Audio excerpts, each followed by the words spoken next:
नमस्कार साथियों, स्वागत और अभिनंदन आप सभी का।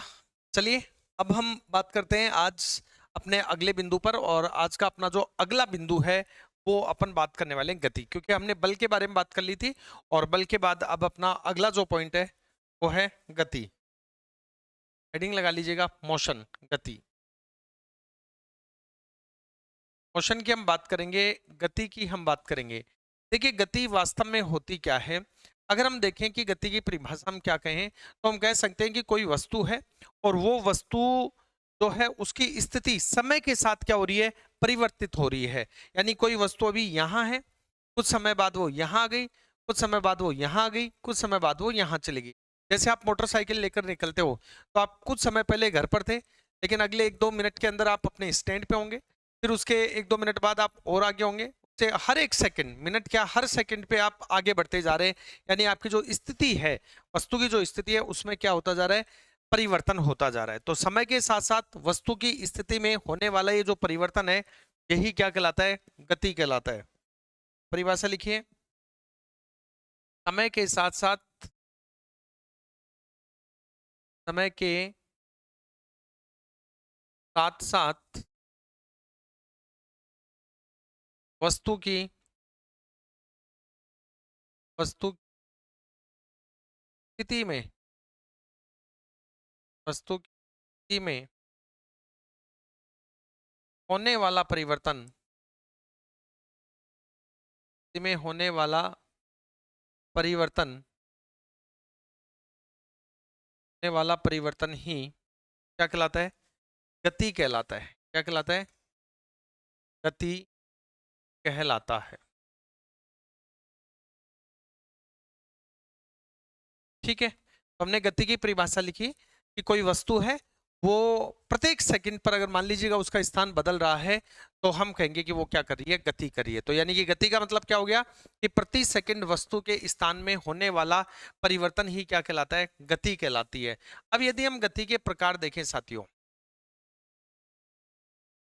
गति के प्रकार, तो मुख्य रूप से हम गति के दो प्रकारों की यहाँ पर बात कर सकते हैं। एक तो कोई वस्तु जो सरल रेखा में या सीधी रेखा में गति करे, तो उसे हम कहेंगे सरल रेखीय पथ, सरल के गति। क्या कहेंगे इसे हम कहेंगे सरल रेखीय गति, सरल रेखीय गति। और सरल रेखीय गति क्या होगी, तो सरल रेखीय जो गति होगी वो एक सीधी रेखा में जो गति की जाती है वो क्या कहलाती है, एक सरल रेखीय गति कहलाती है। तो इसमें हम क्या कह सकते हैं, सरल पथ में, सरल या सीधे पथ में की गति, सीधे पथ में, सरल या सीधे पथ में जो गति की जाती है वो कहलाती है सरल रेखीय गति। और एक क्या होती है, एक होती है साथियों ऐसी गति जो वर्ताकार पथ में की जाती है, तो वो क्या कहलाती है, वो कहलाती है एक समान वर्तीय गति। क्या कहलाती है, एक समान, समान वर्तीय गति, समान वर्तीय गति कहलाती है। तो एक समान वर्तीय गति होती है, किस में होगी, तो ये वर्ताकार पथ में होगी, होगी वर्ताकार, वर्ताकार पथ में, ये वर्ताकार पथ में होगी। बात क्लियर, ठीक है। तो एक तो सीधी रेखा में हो, ठीक है, तो वो सरल रेखीय गति, और एक वर्ताकार पथ में, जैसे झूला है वो गोल गोल घूम रहा है, तो वो क्या हो गया, वो वर्ताकार पथ हो गया। अब यहाँ पर आपको गति की दो सिंपल सी परिभाषाएं और मैं बताने वाला हूं। जैसे एक होती है समान गति, एक समान गति होती है, एक समान गति, एक समान गति, ठीक है, होती है एक समान गति, एक होती है असमान गति। कौन सी होती है, होती है असमान गति, असमान गति। तो एक तो हमने कहा क्या, एक समान गति, एक हमने कहा असमान गति।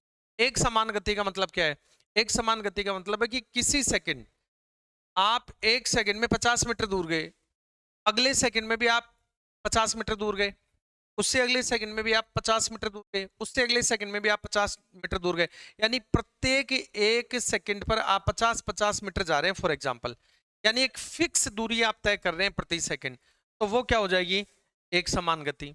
असमान गति क्या होगी कि प्रति सेकंड आपके द्वारा तय की गई जो दूरी है उसकी वैल्यू अलग अलग है।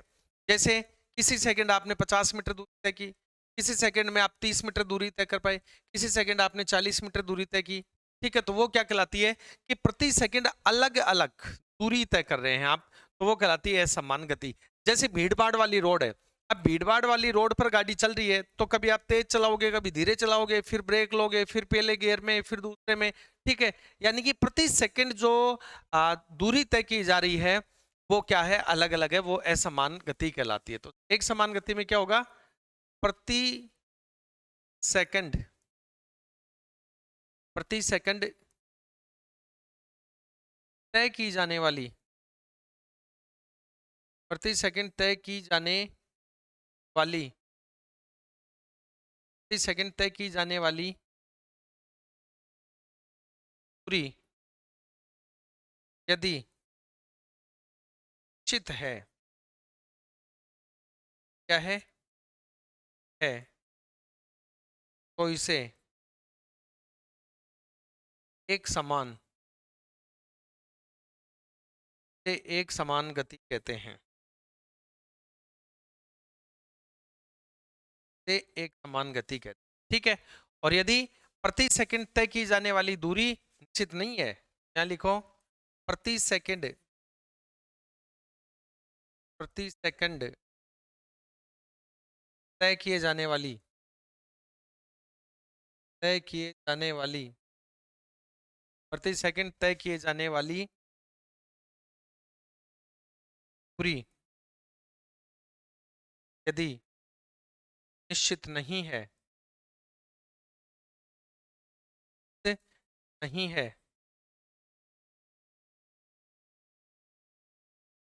से असमान, से असमान कहते हैं। क्या कहते हैं, असमान गति कहते हैं। क्लियर है? यस। चलिए, ये हो गया अपना एक समान गति और असमान गति में क्या अंतर है इसके बारे में बात। अब हम बात करते हैं गति की दर की, बात करते हैं गति की दर की बात करते हैं। देखो एग्जाम में क्वेश्चन कैसे पूछेगा, यहाँ अपना पॉइंट हो गया गति की दर, और जो गति की दर होती है यानी कि प्रति सेकंड आपने कितनी दूरी तय की है, ठीक है, तो वो गति की दर होती है। और इस गति की दर को ही हम क्या कहते हैं, चाल, कि प्रति सेकंड आपने कितनी तय की उसको चाल कहते हैं, क्योंकि चाल बराबर दूरी बटा समय होता है। भाई एक सेकंड में आपने कितनी दूरी तय की, वो आपकी क्या है, चाल है। आप चल रहे हैं तो समय भी लग रहा है और दूरी भी तय कर रहे हैं, तो चाल बराबर क्या हो जाएगा, दूरी बटा समय, यानी एक सेकंड में आपने कितनी दूरी तय की है वो आपकी क्या हो जाती है, चाल हो जाती है। और इसी चाल को गति की दर कहते हैं। तो गति की दर कह दो या इसी का दूसरा नाम है चाल कह दो। चाल का सूत्र होता है दूरी बटा समय, चाल का सूत्र होता है दूरी बटा, चाल का सूत्र क्या होता है, ये होता है दूरी बटा समय। चाल का सूत्र होता है दूरी बटा समय, यानी कि दूरी मीटर में मापेंगे और समय सेकंड में मापेंगे, तो मीटर प्रति सेकंड भी इसको कह सकते हैं। और इसी का जो फॉर्मूला है वो हम इस तरह भी लिख सकते हैं, मीटर को एम, सेकंड को एस, तो इस तरह से लिख सकते हैं। या इसी को हम लिख सकते हैं एम, और इसको अगर बटा में ना लिखे ऊपर लेके जाएंगे तो ये ऊपर जाएगा तो माइनस का हो जाएगा। इस पर कितना लिखा हुआ है, कुछ लिखा हुआ है, इसका मतलब ये एक है, कुछ नहीं लिखा हुआ इसका मतलब एक है, तो माइनस एक कर देंगे। फिर यहाँ दो होता है इसे तो ऊपर जाता तो ये माइनस दो हो जाता। ठीक है, तो metre minus one, metre, metre second minus one जो है वो इसका क्या हो गया, वो इसका प्रतीक हो गया, किसका, चाल का, मात्रक हो गया। अब देखो चाल के अन्य अगर मात्रक अपन देखें, चाल के मात्रक, तो देखो चाल का मात्रक तो क्या हो गया, तो चाल का मात्रक, चाल का मात्रक तो हमने देख लिया, क्योंकि चाल का सूत्र क्या है, चाल,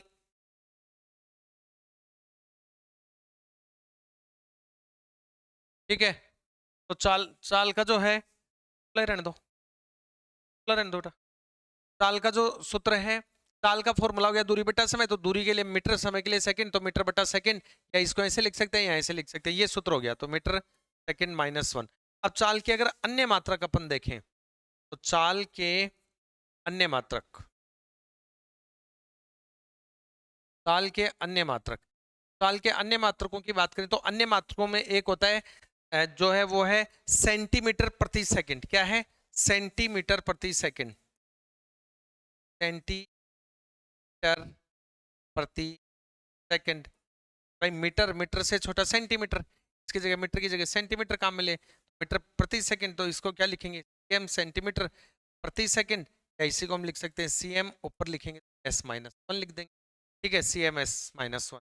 या इसी का एक और मात्रक है, और बड़ा मात्रक, तो या तो दूरी को मीटर में या सेंटीमीटर में या किलोमीटर में, तो अगर हम किलोमीटर में लिखें, किलोमीटर, क्या लिखेंगे? क्या लिखेंगे भाई? दूरी बटा समय, तो दूरी को हमने लिख दिया किलोमीटर में, बटे समय को लिखेंगे किस में?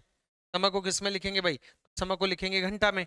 एक किलोमीटर अगर ले रहे हैं, बड़ी इकाई अगर अपन ले रहे हैं दूरी की, तो यहाँ लिखेंगे समय की बड़ी इकाई क्या? घंटा। तो किलोमीटर प्रति घंटा, किलोमीटर प्रति घंटा को क्या लिखोगे? किलो केजीएम पर हावर, या इसी को आप लिख सकते हैं केजीएम तो है वो एच माइनस वन लिख सकते हैं। क्या लिख सकते हैं? किलोमीटर पर हावर। केएम लिख दो ना, केजी क्यों लिख? तो केजी एम होगा। किलोमीटर प्रति हावर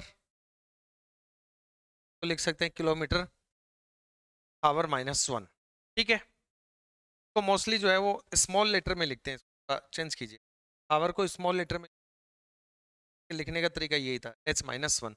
तो किलोमीटर ले लो, दूरी की जगह किलोमीटर, घंटे की जगह, समय की जगह घंटा ले लिया, तो किलोमीटर पर हावर, के एम पर हावर, इसको लिखेंगे तो के एम, ऊपर लेकर जाएंगे तो एच माइनस वन। तो ये तीनों ही मात्रक हैं। मीटर पर सेकंड जो है मोस्टली इसी को लिखते हैं अपन, ठीक है। और दूसरा हो गया सेंटीमीटर पर सेकंड, और तीसरा हो गया किलोमीटर पर हावर, ठीक है। तो सामान्य रूप से जो उपयोग में लिया जाता है वो कौन सा उपयोग में लिया जाता है? मीटर पर सेकंड। ओके, चलिए, ये बात हो गई। तो यहां से आपको इसका जो है वो मात्रक पूछ सकता है चाल का, इतना आपको ध्यान रखना है। अब औसत चाल की बात करेंगे। ये तो हो गई चाल। भाई चाल क्या हुई कि आपने कितने समय में कितनी दूरी तय की, ठीक है। यानी कि मान लीजिएगा आपने 60 मिनट में दूरी तय की, कितनी? 60 मिनट में आपने दूरी तय की 100 किलोमीटर, ठीक है। तो चाल क्या हो जाएगी? तो हम जानते हैं कि चाल बराबर दूरी बटा समय, चाल बराबर दूरी बटा समय होता है। तो दूरी कितनी तय की आपने? 100 किलोमीटर, कितने समय में? 60 सेकंड में। डिवाइड किया तो ये 10/6 आ गया, यानी 5/3। और सोल्व करोगे तो 3 एकम 3, ठीक है, और 18 ऐसे करके कुछ आ जाएगा। ये आपका क्या आ गया? उत्तर आ गया मीटर पर सेकंड, या ठीक है। चलिए, अब यहाँ पर देखिए, अब हम बात करते हैं कि औसत चाल क्या होती है, एवरेज जो चाल है वो क्या होती है। तो औसत चाल लिखो भाई, औसत चाल, औसत चाल की बात करते हैं।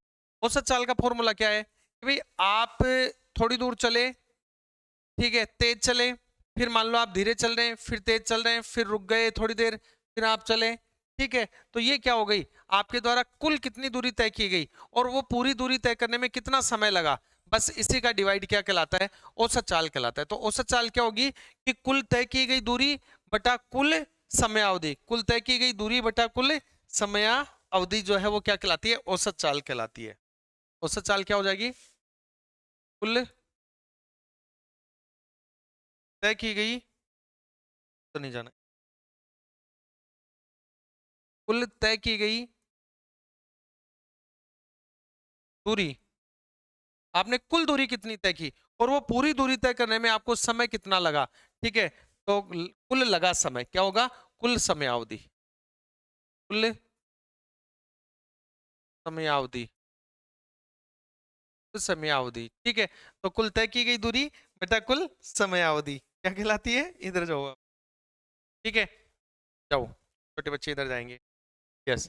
तो कुल तय की गई दूरी बटा कुल समयावधि, ये अपन निकालेंगे, ठीक है। तो ये क्या हो जाएगी? औसत चाल हो जाएगी, ठीक है। मान लो आपने कोई दूरी तय की, आपने कोई दूरी तय की, कुल मान लो 100 किलोमीटर की दूरी आपने तय की, और पूरा समय लगाया इसमें आप लोगों ने, मतलब 70 सेकंड, या मान लीजिएगा 50 सेकंड, कितना समय लगा? 50 सेकंड का समय लगा। तो यहाँ पर कुल दूरी तय की गई 100 किलोमीटर, और 50 मिनट का समय लगा कुल।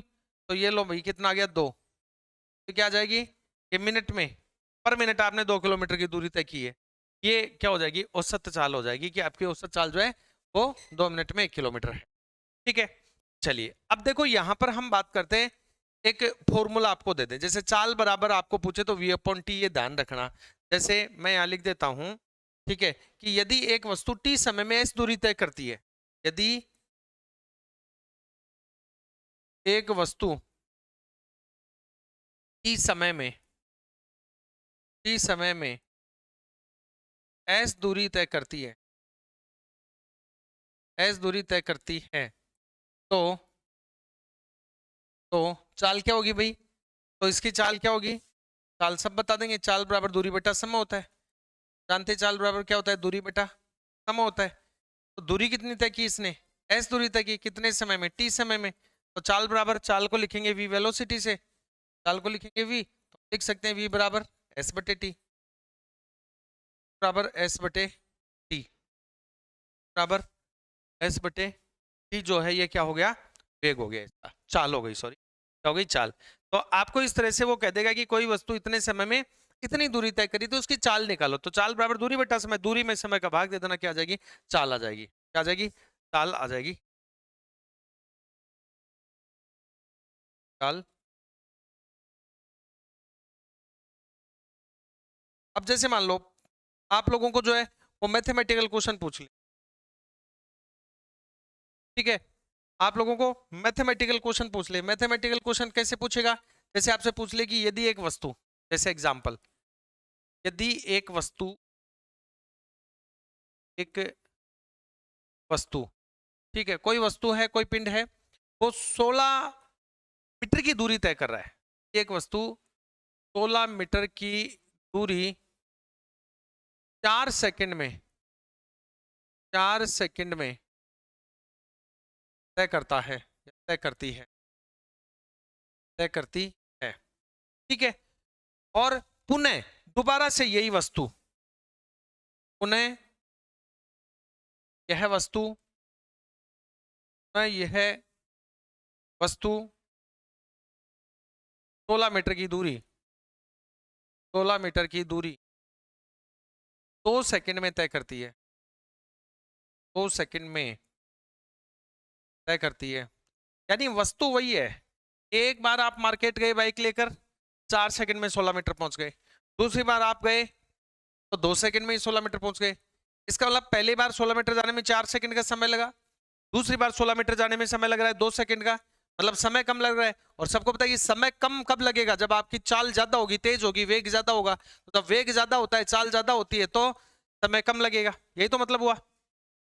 ये कह रहा है कि ये मामला है। अब ये कह रहा है कि बताओ वस्तु की औसत चाल क्या है, ये पूछ रहा है कि वस्तु की औसत चाल बताओ, वस्तु की औसत चाल क्या है, वस्तु की औसत चाल क्या है। अरे भाई सिंपल है, मैंने आप लोगों को ये बताया कि औसत चाल निकालने का सूत्र, तो औसत चाल का सूत्र क्या था कि औसत चाल बराबर तय की गई कुल दूरी, तय की गई कुल दूरी, तय की गई कुल दूरी बटे कुल लगा समय, कुल लगा समय, ठीक है, तो कुल दूरी कितनी तय की, पहली बार दूरी तय की कितनी, 16 मीटर, तो 16, दूसरी बार दूरी कितनी तय की, 16 मीटर, पहली बार समय लगा 4 सेकंड, दूसरी बार 2 सेकंड, 32/6, काटे पीटी करेंगे तो 5.18, 5.33 क्या आ जाएगी, क्या आ जाएगा, क्या ये औसत चाल, और चाल का मात्रा क्या है, मीटर पर सेकंड, तो मीटर सेकंड -1, तो 5.33 मीटर सेकंड -1, ये क्या हो जाएगा, इसका आंसर हो जाएगा। तो इस तरह से आपको वो कोई छोटी वैल्यू दे देगा, अगर वो आपसे इस तरह से कोई न्यूमेरिकल क्वेश्चन सोल्व करवाना चाहेगा तो ऐसी कोई वैल्यू दे देगा और इस तरह से आपसे पूछ लेगा, तो बड़ा सिंपल है, फॉर्मूला आपके सामने है, तो थोड़ा सा माइंड लगाना है कि भाई तय की गई कुल दूरी, पहली बार 16, दूसरी बार 16, तो वो वस्तु कुल दूरी तय करिए, पहले 16 जा रही है, 16 आ रही है मान लो, तो 16 दूनी 32, समय लग रहा है पहली बार 4, दूसरी बार 2, तो कुल समय पूछ रहा है, तो टोटल समय 6, तो ये 32 में 6 का भाग दे देंगे और आगे फॉर्मूला जो मात्रक आ जाएगा वो मीटर सेकंड -1 या मीटर प्रति सेकंड आ जाएगा, ठीक है, ओके। चलिए अब हम आगे चलते हैं, जब हम गति की बात करते हैं तो हमारे सामने एक बात आती है और वो बात आती है त्वरण। क्या आती है? त्वरण की बात आती है, एसिलरेशन। हेडिंग लगाएं त्वरण। देखिए त्वरण होता क्या है वास्तव में, तो वेग में परिवर्तन की जो दर है, वेग में परिवर्तन की दर, और वेग में परिवर्तन किसके साथ होगा? समय के साथ होगा। तो समय के साथ जो वेग में परिवर्तन होगा उसकी दर ही क्या कहलाती है? त्वरण कहलाती है। यानी कि हम लिख सकते हैं वेग में परिवर्तन, वेग में परिवर्तन की दर, वेग में परिवर्तन की दर त्वरण कहलाती है। वेग में परिवर्तन की दर क्या कहलाती है?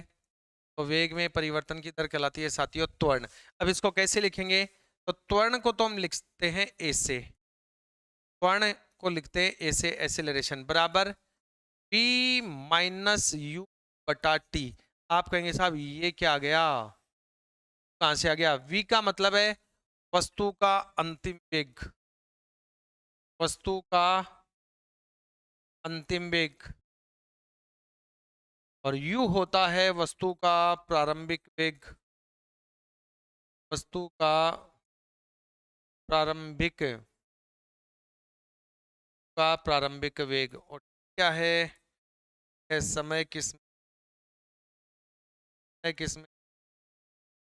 सेकंड में। बात क्लियर है? देखिए a बराबर v माइनस यू बटा टी। त्वरण होता है कि कोई वस्तु यहां से चली और उस समय उसका वेग था मान लो u, और वो कुछ समय बाद पहुंच गई यहां पर, इस समय उसका वेग है v। तो ये प्रारंभिक वेग हो गया, ये इसका अंतिम वेग हो गया। ठीक है, जैसे आपने घर से गाड़ी स्टार्ट की, वैसे थोड़ी गाड़ी स्टार्ट करते ही फिफ्थ गियर लगा देंगे, नहीं, पहले पहला गियर लेंगे, धीरे धीरे चलेगी, फिर रोड पर पहुंचेंगे, फिर स्पीड बांधेंगे, फिर जाके रुक जाएंगे। तो हमारी पहले वेग कितना था शुरुआत में, और जहां जाके रुक रहे हैं वहां हम कितने वेग से पहुंचकर रुके हैं, वो अंतिम वेग। तो अंतिम वेग में से पहला वेग घटाएंगे तो वो क्या हो जाएगा? वेग में परिवर्तन आ जाएगा कि वेग में कितना परिवर्तन हुआ, और ये जो परिवर्तन हुआ उसमें समय कितना लगा। घर से निकल के आप जहां तक पहुंचे वहां तक जो वेग में परिवर्तन हुआ उसमें समय कितना लगा, यानी वहां पहुंचने में आपको कितना समय लगा, वो नीचे आ जाएगा। तो वेग में परिवर्तन की दर बटे समय, ये क्या हो जाएगी? त्वरण हो जाएगी। क्या हो जाएगी? त्वरण हो जाएगी।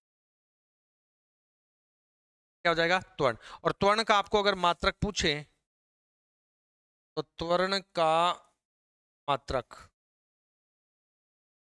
त्वरण का मात्रक, तो त्वरण के मात्रक की बात करें तो देखो यहाँ वेग है तो वेग को मीटर में बटे समय सेकंड में, तो एस मीटर पर सेकंड, और मीटर पर सेकंड को अपन कैसे लिखेंगे? देखो यहाँ पर देखिए ये क्या है? v माइनस यू, ये वेग में परिवर्तन है, तो इसको आप ऐसे लिखो वेग बटा वेग में परिवर्तन, वेग में परिवर्तन बटे समय, समय t। वेग में परिवर्तन क्या होगा? वेग में परिवर्तन होगा मीटर बटे सेकंड, मीटर बटे सेकंड होगा, तो मीटर बटे सेकंड और बटे, ठीक है, मीटर बटे क्या होगा? सेकंड होगा, मीटर बटे सेकंड, और पहले से यहाँ टाइम दिया हुआ है ये सेकंड, हो जाएगा मीटर बटे सेकंड स्क्वायर। इसी को हम लिख सकते हैं मीटर सेकंड माइनस टू। ठीक है, बात समझ में नहीं आई तो दोबारा बता देता हूँ। त्वरण का मात्रक निकाल रहे हैं, देखो दोबारा देख लो भाई, त्वरण का मात्रक कैसे निकाला अपन ने? त्वरण का मात्रक हमने ऐसे निकाला, त्वरण का मात्रक, का मात्रक ऊपर क्या है? v माइनस यू, ये v माइनस यू क्या है? ये अंतिम वेग, ये प्रारंभिक वेग, अंतिम वेग माइनस प्रारंभिक वेग, यानी कुछ ना कुछ वेग, तो ऊपर आ गया वेग, ना कुछ वेग होगा ना भाई, अंतिम वेग में से प्रारंभिक वेग हटाएंगे तो कुछ ना कुछ वेग, तो ये वेग बटा नीचे क्या आ जाएगा? t समय। तो वेग का सूत्र क्या है? तो वेग बराबर क्या है? मीटर पर सेकंड, मीटर बटे सेकंड, और इसके बटे में ऑलरेडी क्या है? समय, समय को किस में लिखेंगे? सेकंड में। तो ये 2s हो गया, तो इसको ऐसे लिख सकते हैं मीटर बटा सेकंड, ये ऑलरेडी बटे में सेकंड है तो ये सेकंड। इसी को सोल्व करके लिखेंगे तो मीटर बटे second square, S S 2 second है तो गुणा हो जाएगा, एस स्क्वायर हो जाएगा। और इसी को अगर ऐसे लिखना चाहते हो, इसको ऊपर लेकर जाना चाहते हो तो इसको माइनस का कर देंगे, तो नीचे प्लस का उसको ऊपर माइनस का कर देंगे, तो मीटर सेकंड माइनस टू, ये क्या हो जाएगा? ये त्वरण का मात्रक हो जाएगा। ठीक है, और वैसे हिंदी में लिखेंगे तो मीटर बटा सेकंड स्क्वायर लिख देंगे। क्या लिख देंगे? मीटर बटा m एस स्क्वायर को हम लिख सकते हैं मीटर बटे सेकंड स्क्वायर। एक ही बात है, कैसे लिख ये मात्रक है, ये आपको ध्यान रखना है, ठीक है। कोई ज्यादा दिमाग नहीं लगाना। ये वेग है, ठीक है, अरे अंतर है प्रारंभिक कार अंतिम कार प्रारंभिक का, तो कोई ना कोई वेग होगा, तो वेग का मीटर बटे सेकंड होता है, और इसके ऑलरेडी बटे में क्या है, समय, समय का मात्रक क्या होगा, सेकंड, तो एम बटे एस, तो इसको लिखेंगे तो एम बटे एस स्क्वायर हो जाएगा, ठीक है। इसी को हम लिख सकते हैं एम एस स्क्वायर, ऊपर ले जाएंगे तो -2 हो जाएगा, ठीक है। मुझे लगता नहीं कि इसमें आपको कोई दिक्कत आई होगी। अब बात करते हैं हम न्यूटन की गति के नियम। एग्जाम के पॉइंट ऑफ व्यू से वेरी वेरी इंपॉर्टेंट है, यहां से एक प्रश्न आपको एग्जाम में की पूरी पूरी संभावना है। क्या है, न्यूटन की गति के नियम,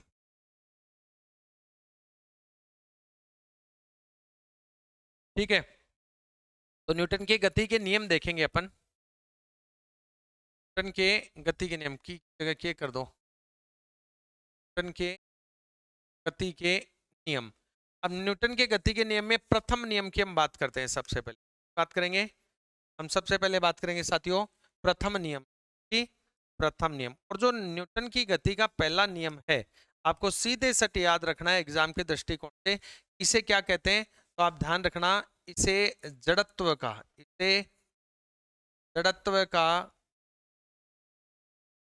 नियम कहते हैं। क्या कहते हैं इसको, इसे जड़त्व का नियम कहते हैं। क्या कहते हैं इसको, जड़त्व का नियम।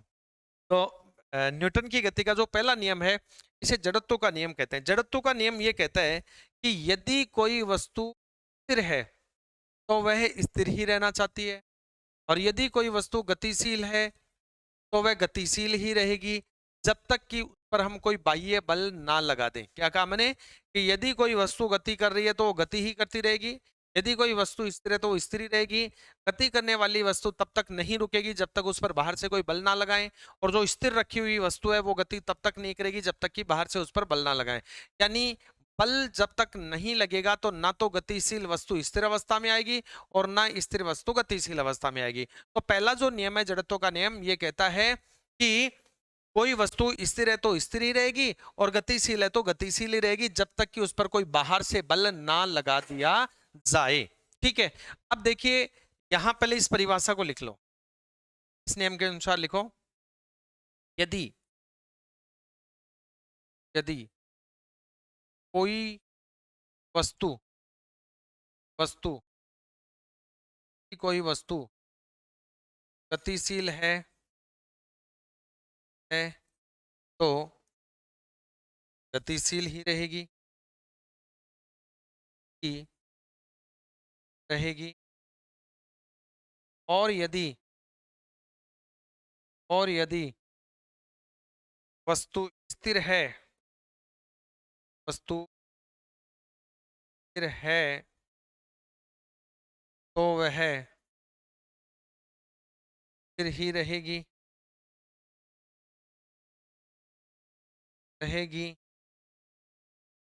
तब तक कि उस वस्तु पर उस वस्तु पर कोई बाह्य बल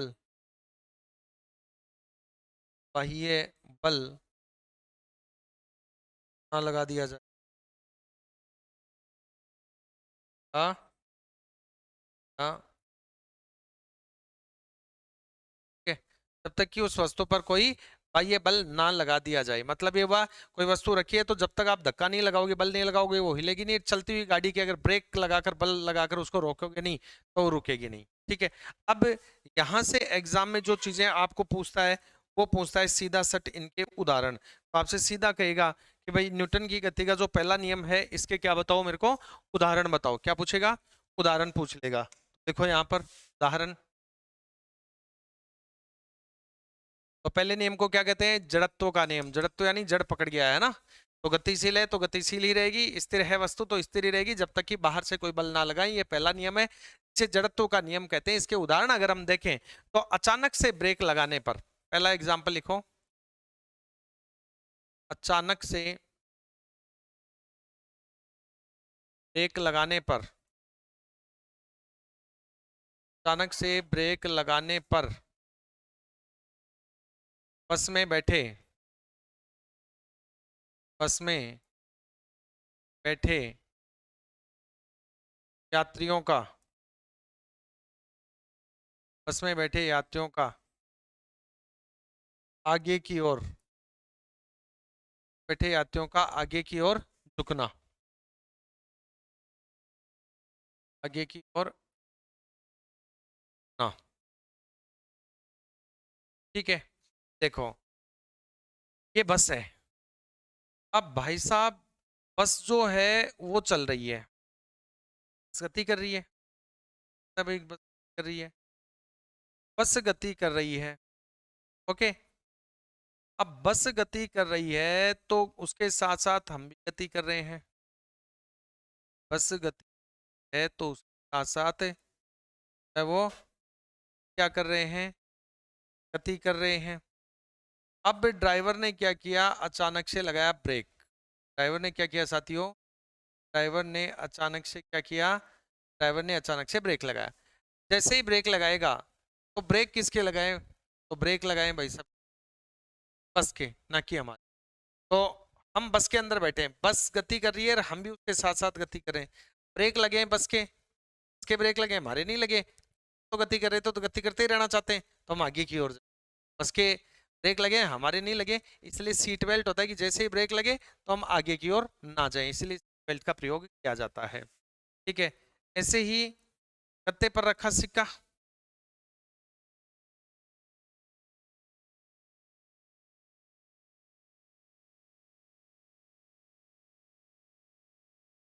गत्ते पर रखे सिक्के का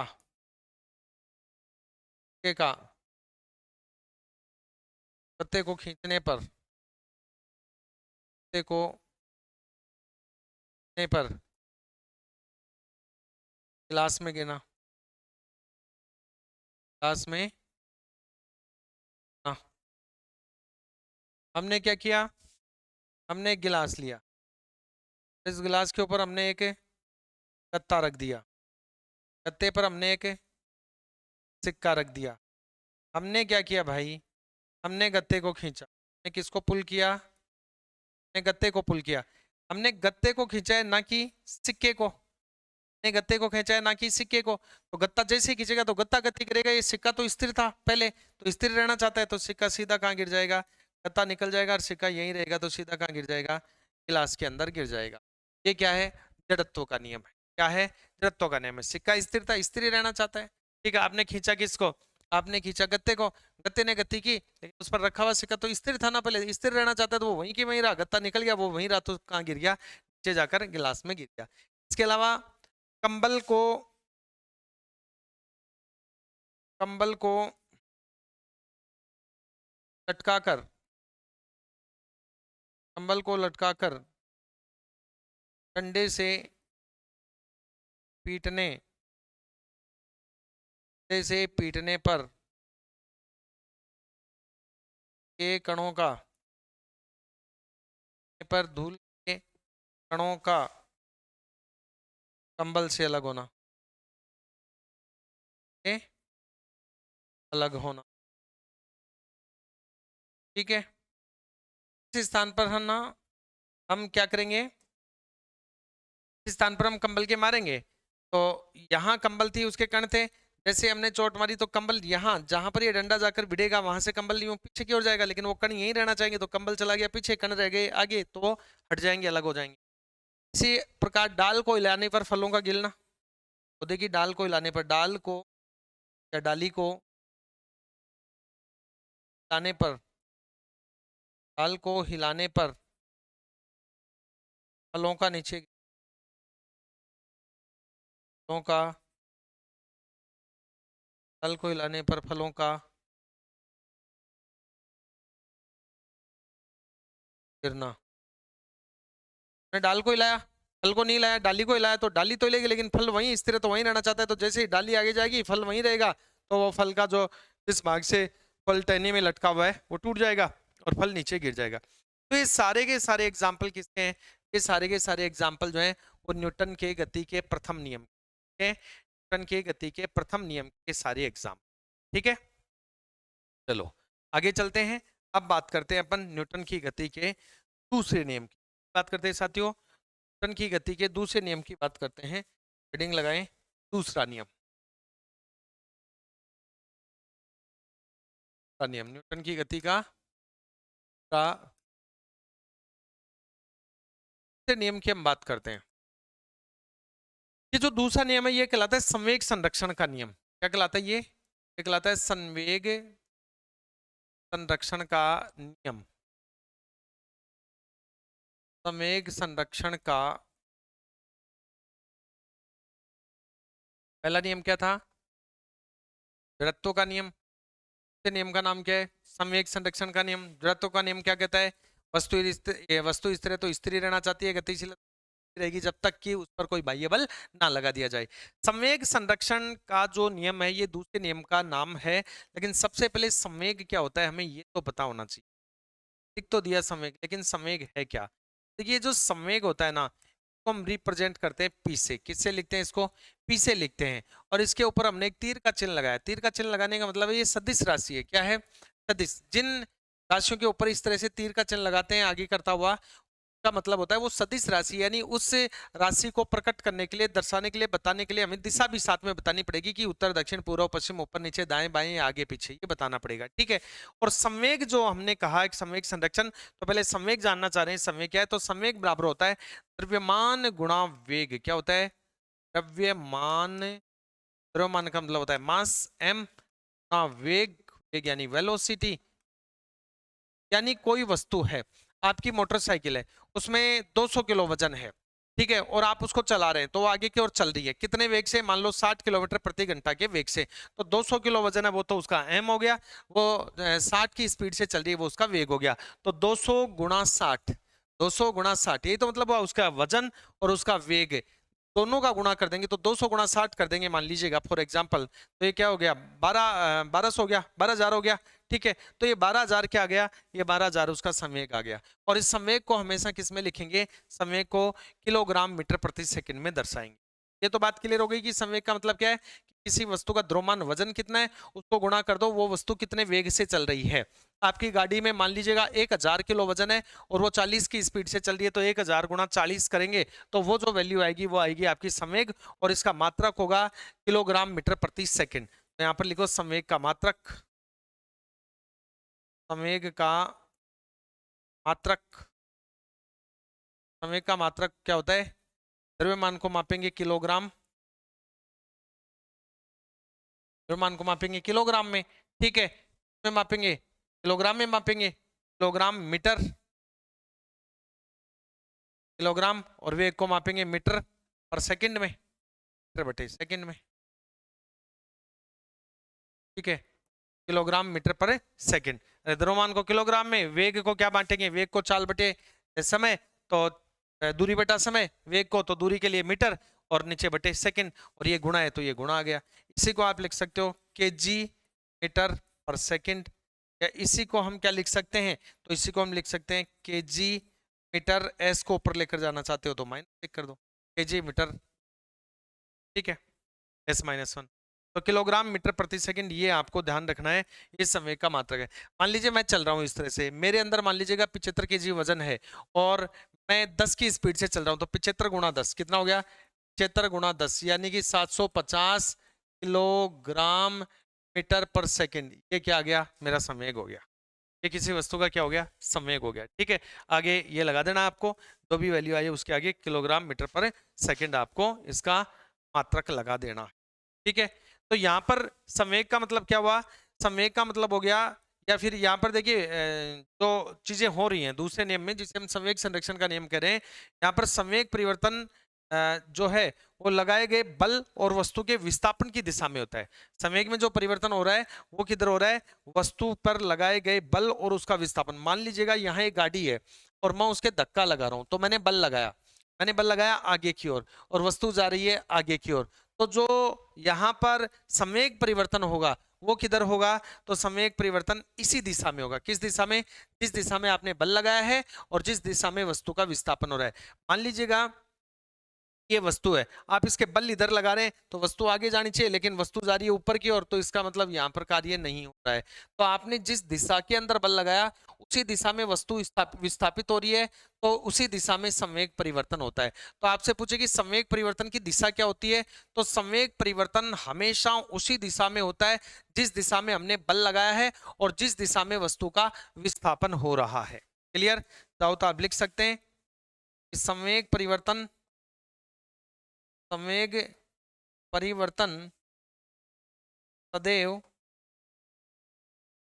उसी दिशा में होता है, सदैव उसी दिशा में होता है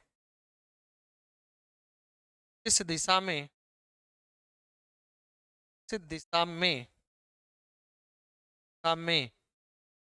वस्तु पर बल लगाया जाता है तथा वस्तु का विस्थापन होता है। विस्थापन होता है, तो विस्थापन उसी दिशा में होगा। अरे वस्तु उसी दिशा में आगे जाएगी जिस दिशा में अपन क्या कर रहे हैं, बल लगा रहे हैं।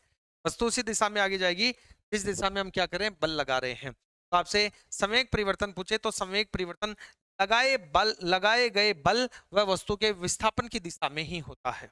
ठीक है। अब देखो दूसरे नियम से आपको प्रश्न क्या पूछेगा, दूसरे नियम का नाम क्या है, तो संवेग संरक्षण का नियम है। ठीक है, वो कहेगा संवेग क्या होता है, तो P बराबर m इंटू वी होता है। संवेग कैसी राशि है, तो सदिश राशि है। संवेग का मात्रक क्या होता है, द्रव्यमान का किलोग्राम, वेग का होता है मीटर बटा सेकंड, तो किलोग्राम गुणा मीटर बटा सेकंड, गुणा के लिए मैंने यहाँ पॉइंट लगा दिया, किलोग्राम गुणा मीटर बटा सेकंड। इसको लिख सकते हैं केजी मीटर बटे सेकंड। ठीक है, और तरीका लिखें तो ये लिख सकते हैं किलोग्राम मीटर प्रति सेकंड हो गया। वो कहेगा संवेग परिवर्तन की दिशा क्या हो गई, तो हम कहेंगे संवेग परिवर्तन की दिशा सदैव उस दिशा में होगी जिस दिशा में वस्तु पर हमने बल लगाया है और जिस दिशा में वस्तु विस्थापित हो रही है। बल लगाने पर जिधर आगे खिसक रही है उसी दिशा में वस्तु का क्या होगा, संवेग परिवर्तन होगा। अब यहां से बात आती है एक इंपॉर्टेंट कि भाई साहब इसका एग्जाम्पल बताइए, उदाहरण बताइएगा। तो दूसरे नियम का उदाहरण की बात करें अपन, दूसरे नियम के उदाहरण की बात करें तो एक सिंपल सा उदाहरण है जो अपन लोग देखते हैं मैच के दौरान। खिलाड़ियों द्वारा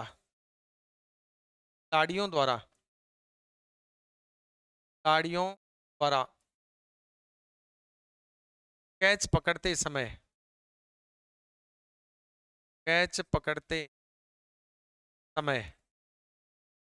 हाथों को पीछे की ओर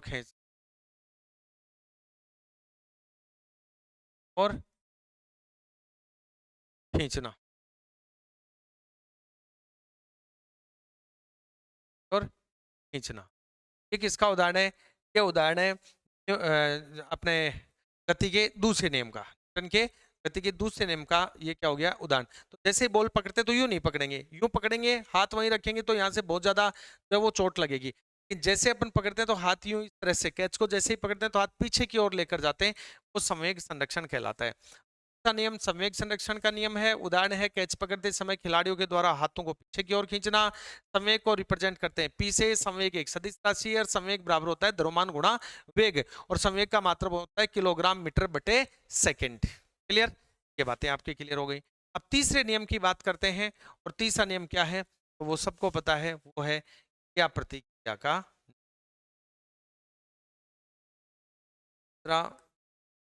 नियम। और तीसरे नियम का नाम है साथियों क्या प्रतिक्रिया का नियम। क्या कहेंगे, क्या प्रतिक्रिया का नियम, क्या कहेंगे इसको, क्या प्रतिक्रिया का नियम इसको कहते हैं। ठीक है, तीसरा जो नियम है इस नियम को हम कहते हैं क्रिया प्रतिक्रिया का। अब इसके उदाहरण देख लो, सीधे सीधे उदाहरण देखो। एक उदाहरण तो है रॉकेट का ऊपर की ओर जाना, का ऊपर की ओर जाना।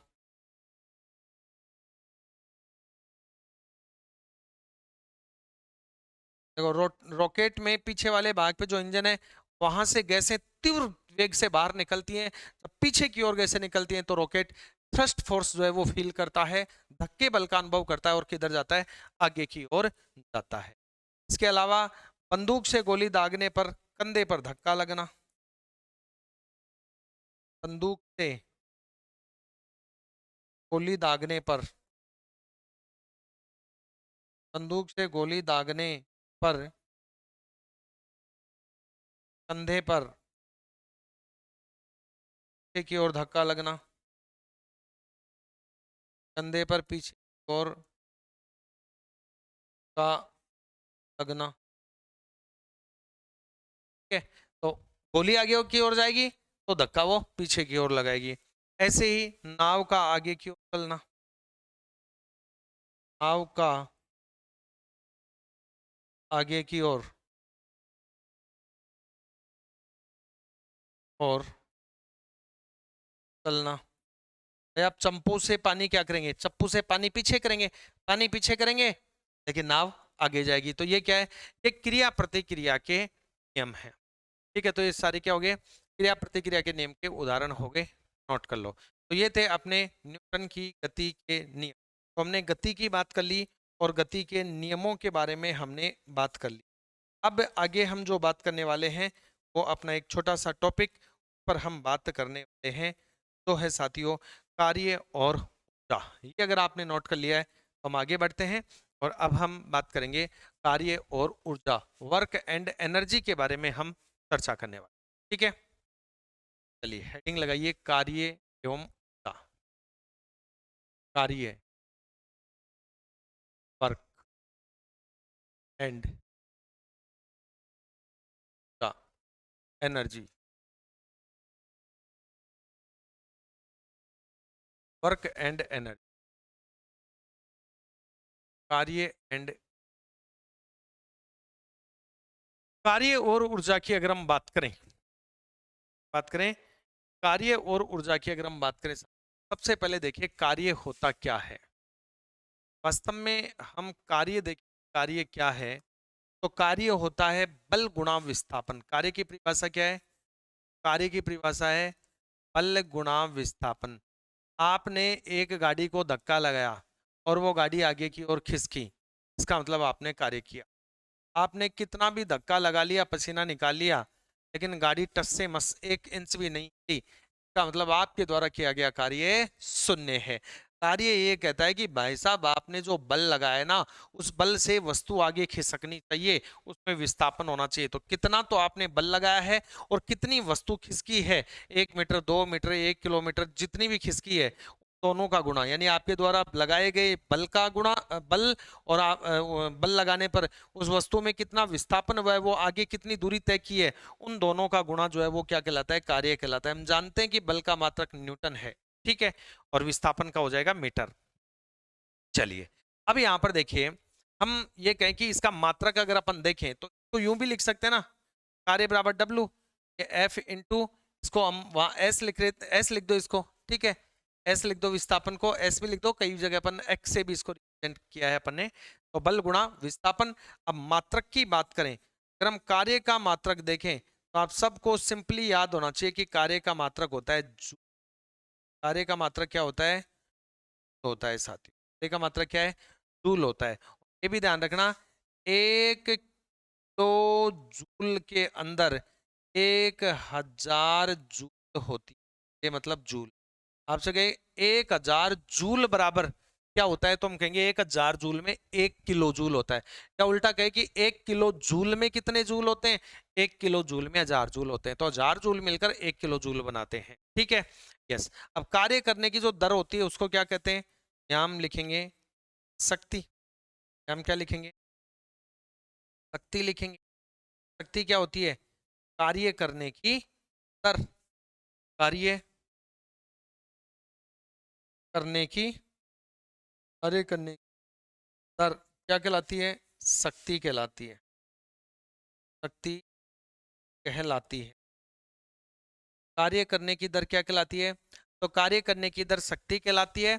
और शक्ति को हम लिखेंगे पी से, पी पावर, तो पी बराबर डब्लू अपॉन, इसको हम क्या लिखते हैं, डब्लू अपॉन टी। यहाँ पी क्या है, पावर है, शक्ति के लिए लिखा है हमने, डब्लू फंक्शन के लिए, कार्य के लिए, वर्क के लिए, और टी समय के लिए लिखा है। टी है समय के लिए। क्या पूछेगा गुरुजी एग्जाम में? बिल्कुल बता देता हूँ। शक्ति क्या होती है? तो कार्य करने की दर शक्ति कहलाती है। क्या आपसे कहेगा कि शक्ति का मात्रक क्या है? तो मात्रक देख लो क्या है। आपको क्या पूछे? मात्रक। शक्ति का मात्रक। शक्ति के मात्रक की बात करें तो क्या होगा? जानते हैं कि शक्ति P बराबर क्या होती है? W upon T. W upon T. W मतलब क्या है? कार्य। और कार्य का मात्रक अभी अपन ने देखा क्या है? जूल। और जूल बटा समय। जूल बटा समय। और समय किस में? सेकंड में। प्रति सेकंड। समय किस में? सेकंड में। जूल बटे सेकंड। लो साहब क्या हो गया? शक्ति का मात्रक हो गया। शक्ति का मात्रक क्या हो गया? जूल बटे सेकंड जो है ये शक्ति का मात्रक हो गया। और इस जूल बटे सेकंड को एक शब्द में कहते हैं वाट। क्या कहते हैं? वाट कहते हैं। क्या कहते हैं इसको? वाट कहते हैं। और ध्यान रखना कि वाट जो मात्रक दिया गया शक्ति को, शक्ति का मात्रक जो वाट रखा गया, ये जेम्स वाट नामक वैज्ञानिक के सम्मान में रखा गया था। किसके सम्मान में? जेम्स वाट नामक वैज्ञानिक के सम्मान में। जेम्स वाट नामक वैज्ञानिक के सम्मान में शक्ति का मात्रक वाट रखा गया। तो शक्ति का मात्रक क्या था? P बराबर W अपॉन टी है। तो W यानी कार्य, कार्य का मात्रक जूल, T यानी समय, समय का मात्रक सेकंड। तो जूल बटा सेकंड हो गया किसका? शक्ति का मात्रक जूल बटा सेकंड हो गया। जूल बटा सेकंड को एक शब्द के अंदर क्या कहते हैं? वाट कहते हैं। क्या कहते हैं? वाट कहते हैं। और वाट का प्रतीक आपसे पूछे, वाट का प्रतीक चिन्ह आपसे पूछे, तो वाट का प्रतीक होता है W। क्या होता है? वाट का प्रतीक होता है W। और एक वाट में आपको पूछ ले तो एक वाट में होता है 1 जूल प्रति सेकंड। ठीक है, जूल पर सेकंड क्या है? वाट का मात्रक है। तो एक वाट में क्या होता है? तो एक वाट बराबर होता है 1 जूल प्रति सेकंड। 1 जूल प्रति सेकंड कह दो या 1 वाट कह दो, एक ही बात है। वो आपसे कहे 1 जूल प्रति सेकंड में कितने वाट होते हैं? तो 1 वाट। 1 वाट में कितने जूल प्रति सेकंड होते हैं? तो 1 जूल प्रति सेकंड होते हैं। एक ही तो बात होगी ना। अरे 1 वाट लिख दिया, वाट ना लिख के इसको इससे पहले वाले रूप में लिख दो, जूल बटे सेकंड, तो मैंने 1 जूल बटे सेकंड लिख दिया। या इसी को, इस पूरे को एक शब्द में लिखूंगा तो एक हो गया। जूल बटे सेकंड को एक शब्द में वाट करें तो वाट हो गया। तो 1 वाट कह दो या 1 जूल प्रति सेकंड कह दो, एक ही बात है। यहां तक कोई दिक्कत है क्या? बताओ बताओ। और भाई यहाँ तक किसी को कोई दिक्कत है क्या? मेरे हिसाब से किसी से यहाँ तक नहीं चाहिए, दिक्कत नहीं है, बस आगे भी नहीं। अब इसमें एक छोटी सी चीज और आप याद रख लेना। वो चीज क्या? हालांकि देखो नॉर्मल सी बात है, आपको पता भी होगी, लेकिन कई बार क्या होता है नॉर्मल क्वेश्चन हमें आता नहीं है। जाते अपन 1 किलोवाट, 1 के W का मतलब क्या है? 1 किलोवाट। और 1 किलोवाट में आपको वाट पूछ ले कितने होते हैं? तो 1 किलोवाट में 1000 वाट होते हैं। बस ये ध्यान रखने की। वो कहेगा 1000 वाट मिलकर क्या बनाएंगे? तो 1 किलोवाट बनाएंगे। वो कहेगा 1 किलोवाट में वाट कितने हैं? तो 1 किलोवाट में वाट है 1000। कितने? 1000। इसी को आप क्या लिख सकते हो? 1000 वाट की जगह क्या लिख सकते हो? जूल प्रति सेकंड। एक ही तो बात हो गई। क्या लिख सकते हो? जूल प्रति सेकंड। या इसी को आप क्या लिख सकते हो? इसी को लिख सकते हो 1000 जूल। और सेकंड को ऊपर लेकर जाना चाहते हो तो -1। 1000 जूल सेकंड -1। वही बात है, नीचे वाले को ऊपर लेके जाएंगे तो माइनस में हो जाएगा। यहाँ कुछ नहीं, मतलब एक है तो एक माइनस, यहाँ 2 होता तो ऊपर जाता तो -2 हो जाता। ठीक है। अब ये वाली बातें आपको क्लियर हो गई होंगी। तो अब हम देख लेते हैं ऊर्जा के बारे में। और ऊर्जा जो है वो किन किन रूपों में विद्यमान होती है ये अपन देखते हैं। साथियों, ऊर्जा के लिए एक बहुत ही इंपॉर्टेंट बात कही गई है उष्मागतिकी के प्रथम नियम में। तो थर्मोडायनेमिक्स है, उस थर्मोडायनेमिक्स के प्रथम नियम में कहा गया है कि हम ना तो ऊर्जा को उत्पन्न कर सकते हैं और ना ही ऊर्जा को नष्ट कर सकते हैं। केवल एक प्रकार की ऊर्जा को दूसरे प्रकार की ऊर्जा में बदल सकते हैं। इसका मतलब यह हुआ कि ब्रह्मांड में जितनी ऊर्जा है वो निश्चित है। क्या है? वो निश्चित है। तो फिर बढ़ क्या रहा है? एंट्रोपी। एंट्रोपी का मतलब है ब्रह्मांड में अव्यवस्था की मात्रा बढ़ती जा रही है। ठीक है, तो ब्रह्मांड में जो अव्यवस्था बढ़ रही है उसे कहते हैं एंट्रोपी। तो वो आपसे पूछेगी ब्रह्मांड में एंट्रोपी का मान, हम कहेंगे बढ़ रहा है। एंट्रोपी है अव्यवस्था। और ऊष्मा, तो हम कहेंगे ब्रह्मांड में ऊर्जा का मान क्या है? निश्चित है। ना तो ऊर्जा को उत्पन्न किया जा सकता है ना नष्ट किया जा सकता है, केवल एक प्रकार की ऊर्जा को दूसरे प्रकार की ऊर्जा में बदला जा सकता है। ये ऊष्मागतिकी का पहला नियम कहता है। अब ऊर्जा किन किन रूपों में विद्यमान रहती है? तो हम यहाँ लिख सकते हैं ऊर्जा रूपों निम्न में विद्यमान रहती है। में विद्यमान रहती है। कौन कौन से रूपों में? जैसे स्थितिज ऊर्जा, कौन सी ऊर्जा? ऊर्जा, ऊर्जा। जैसे गतिज ऊर्जा। अब इनके एक एग्जाम्पल भी आपको बताऊंगा, क्योंकि वो आपसे पूछ सकता है कि कोई उदाहरण देके पूछ ले कौन सी ऊर्जा का जो है वो एग्जाम्पल है, तो आपको दिक्कत ना हो। इसमें ऊर्जा, ऊर्जा, ऊर्जा। उसमें ऊर्जा के अलावा साथियों स्थितिज ऊर्जा होगी, गतिज ऊर्जा उसमें होगी, रासायनिक ऊर्जा होगी। कौन सी ऊर्जा? रासायनिक ऊर्जा, रासायनिक ऊर्जा हो गई। ठीक है। रासायनिक ऊर्जा के अलावा भी कोई ऊर्जा है क्या? तो वो है विद्युत ऊर्जा। कौन सी है? ऊर्जा, ऊर्जा। और भी कोई ऊर्जा है क्या? हाँ है गुरुजी। कौन सी है? प्रकाश ऊर्जा है, लिख दो। प्रकाश ऊर्जा, प्रकाश ऊर्जा। तो ये जाके क्या है? रूप है। देखो स्थितिज ऊर्जा का मतलब है वस्तु की स्थिरता के कारण, स्थिरता के कारण। जैसे मान लो आपने धनुष ली और धनुष पे आपने तीर लगा के चाप को खींच लिया यूं। अब आपने इसको पकड़ा हुआ है, आपने जो डोरी है धनुष की उसको पकड़ा हुआ है, आपने पकड़ा हुआ है तो आपने स्थिर कर रखा है, तो ये स्थिति। वो कहेगा तनी हुई धनुष के अंदर कौन सी ऊर्जा है? तो स्थितिज है। आपने पकड़ रखा है, स्थिर कर रखा है उसको, तो स्थितिज ऊर्जा है। जैसे आप उसको छोड़ेंगे, जैसे आप इसको छोड़ेंगे, तो यहाँ जैसे आप इसको छोड़ेंगे तो क्या होगा? ये स्थितिज ऊर्जा गतिज ऊर्जा में बदलेगी, यानी जैसे ही गतिज ऊर्जा में बदलेगी तो तीर जो है वो दौड़कर जाएगी। गतिज ऊर्जा क्या होती है? गति के कारण, गति के कारण कोई वस्तु गति कर रही है तो उसमें गतिज ऊर्जा होगी, कोई वस्तु स्थिर है स्थितिज ऊर्जा होगी। वो कहीं नदी बह रही है, पानी में कौन सी ऊर्जा है? तो नदी बह रही है तो गतिज ऊर्जा हो गई। ठीक है। यस, तालाब का पानी एक जगह फिक्स है, स्थिति है। उसमें ऊर्जा गर्म के कारण, वस्तु गर्म है तो उसके कारण उसमें ऊर्जा होगी। ठीक है। रासायनिक ऊर्जा, रसायनों के कारण, रसायनों के कारण जो ऊर्जा होगी वो रासायनिक ऊर्जा होगी। जैसे गेहूं है, वो कहेगा अनाज में क्या है? तो हम कहेंगे रासायनिक ऊर्जा, रासायनिक ऊर्जा है अनाज में, उसको हम खाएंगे तो शरीर में ऊर्जा मिलेगी। ठीक है। विद्युत ऊर्जा सबको पता है, बिजली से ऊर्जा के कारण जो ऊर्जा होती है वो ऊर्जा होती है। ठीक है। प्रकाश ऊर्जा तो सबको पता है, सूर्य के कारण, सूर्य के कारण कौन सी ऊर्जा होती है? प्रकाश ऊर्जा होती है। तो इस तरह से आप लोग जो है वो बता सकते हैं कौन सी ऊर्जा है क्या मामला है, क्या आप कैसे। ठीक है।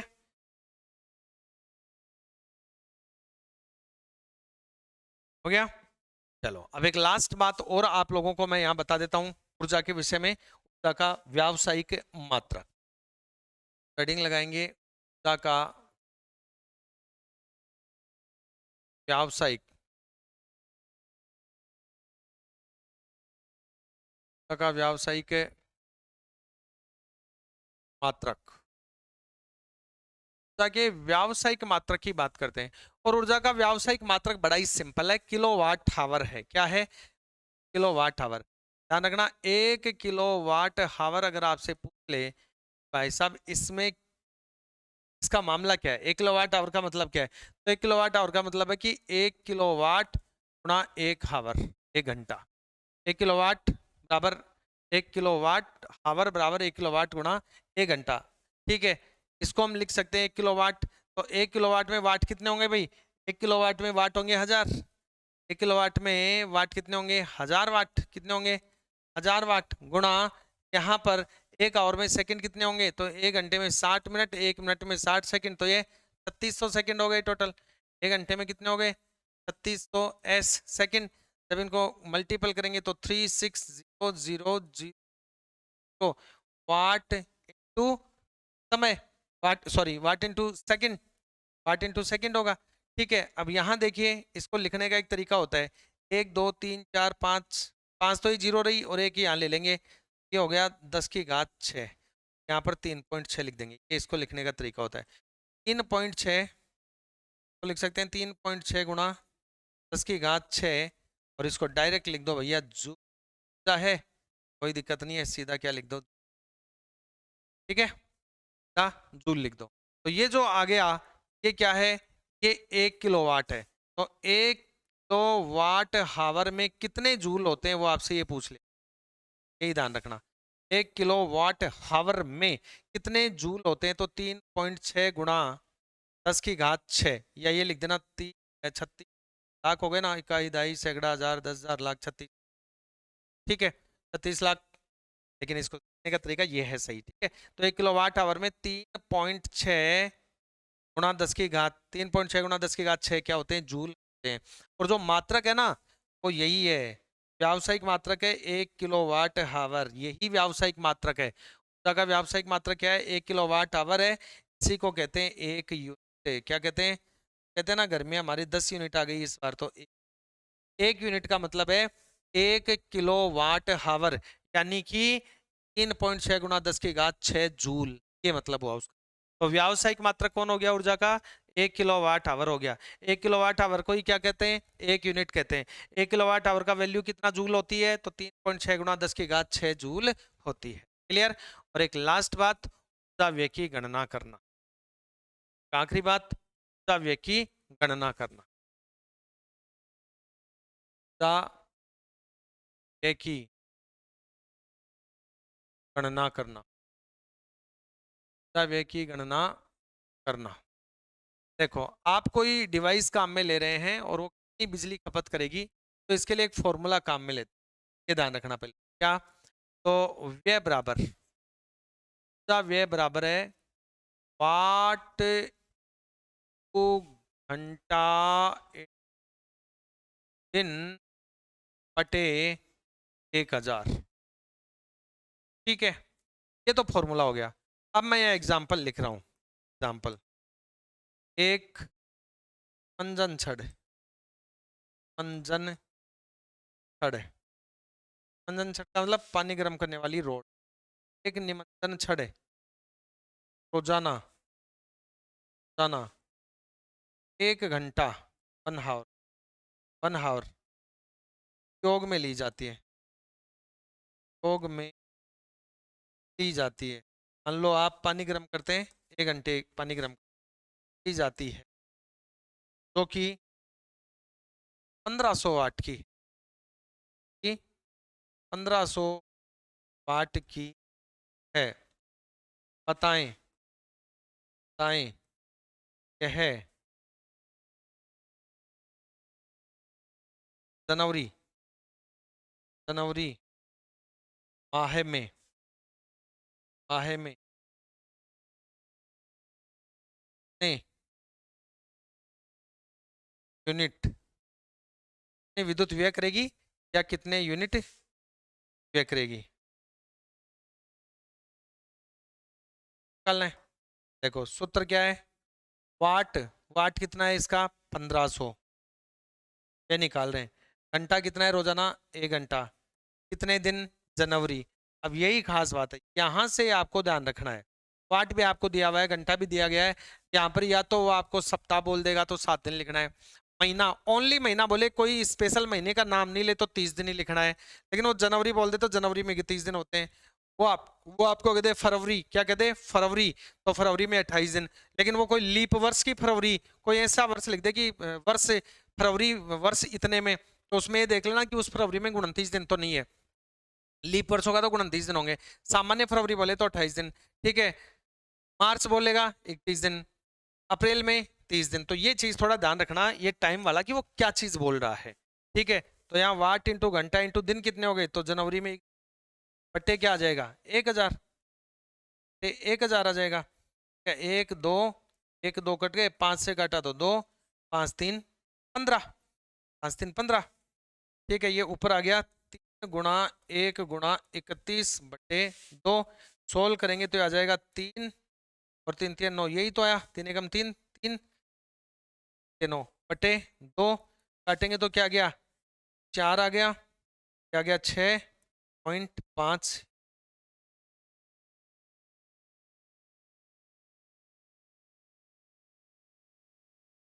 ठीक है। तो 46.5 यूनिट व्यय कर देगी। अगर वो ब्रैकेट में आपने लिख रखा है कि यदि 1 यूनिट का व्यय बराबर 10 रुपए, अगर ऐसे लिख रखा है और आपसे पूछ ले कि बताओ कितने रुपए का बिल निकालेगी, तो यहाँ बिल निकाल देंगे अपन। भाई यूनिट तो आ गई 46.5 और 1 यूनिट का रुपया अगले ने अपने पेपर में दिया हुआ है 10, तो इसको 10 से गुणा कर देंगे, फिर 465 रुपए का बिल निकाल देगी, 465 रुपए का बिल निकाल देगी।